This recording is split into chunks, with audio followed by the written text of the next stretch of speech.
Всем привет, друзья! Сегодня покажу активацию ДХО вместе с ближним светом.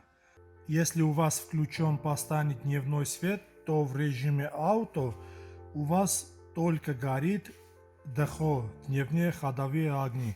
А когда вы переключаете на ближний свет, то ДХО выключается, вот, и включается ближний свет. Давайте сейчас активировать этот режим. Также покажу, как изменить яркость ДХО, ночной и дневной режим. Открываем видео, нажимаем икут.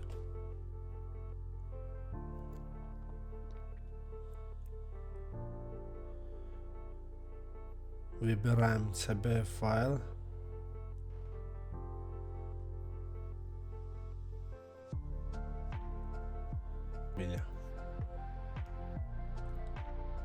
После кодировки уже, когда вы переключаете в режим ближнего света, то включается и ближний свет, и ДХО.